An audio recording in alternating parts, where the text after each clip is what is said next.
देखिए आज हम सिनोनिम्स का दूसरा वर्ड बता रहे हैं। इसके पहले हमने एक बताया था, वो भी आपको इसी सूत्र के अकॉर्डिंग बताई थी, जैसे ट्रिक नहीं था।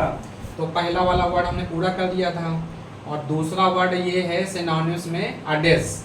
अडेस माने होता है कहावत। कहावत भी कहते हैं और सूक्ति भी कहते हैं और वचन भी कहते हैं। जैसे कोई वचन नहीं देते कि प्रॉमिस करते हैं जैसे, तो उस तरह से इस वर्ड का प्रयोग होता है और ये इसके सिनोनिम्स हैं।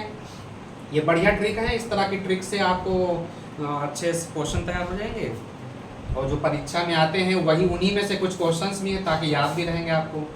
तो पहला वर्ड हमने पिछली बार बताया था और ये दूसरा वर्ड हम बता रहे हैं अडेस।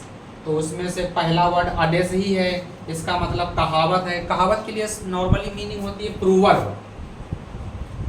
क्या होती है?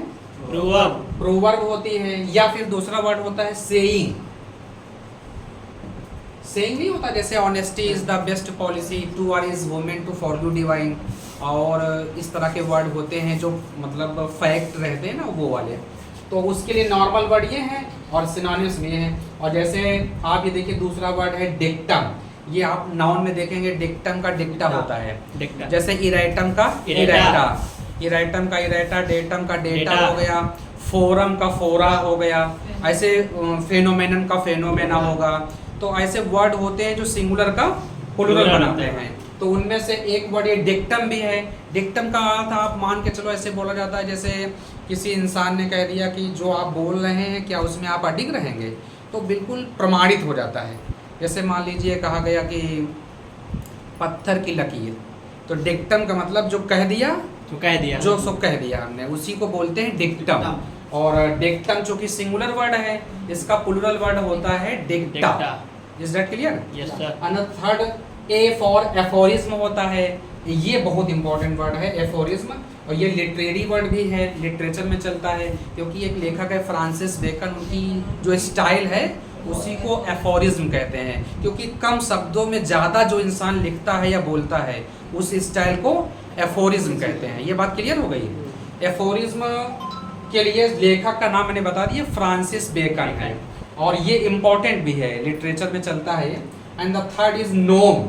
ये जी साइलेंट होता है, क्योंकि आप देखेंगे स्पोकन इंग्लिश में प्रोनाउंसिएशन चैप्टर नहीं होता है, तो जी के बाद एन आएगा तो जी हमेशा साइलेंट होता है। जैसे मान लीजिए नॉलेज है, आप नॉलेज देख लीजिए, जैसे नाइट है KNIGST, तो नाइट में भी आप देखेंगे तो उसका साइलेंट हो जाता है, नॉलेज में भी साइलेंट होता है, ऐसे नोम में भी जी साइलेंट होता है। हालांकि ये स्पोकन इंग्लिश के चैप्टर हैं, पर फिर भी आप गौर करेंगे इसका सही प्रोनाउंसिएशन क्या है, नोम। और नोम के बाद एपीग्राम। एपीग्राम भी एक तरह से सूक्ति होती है, जैसे नहीं हिंदी में सूक्तियाँ होती हैं, कोई प्रमाणित लाइन जिसको हम बोलते हैं।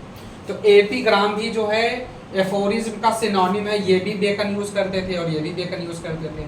तो ये दोनों ही इम्पोर्टेंट वर्ड हैं, खास करके परीक्षाओं के हिसाब से। अब वो चाहे TCT का एग्ज़ाम हो या PCT का हो, या फिर तुम्हारा NDA का हो, एयरफोर्स का हो, SSC का हो या बैंक का हो, क्योंकि वोकैबुलरी वो ये नहीं होता है कि ये वोकैबुलरी किस परीक्षा की है। वोकैब होता है वो सारी परीक्षाओं के लिए इम्पोर्टेंट होती है। That's all. आप याद कर लेंगे।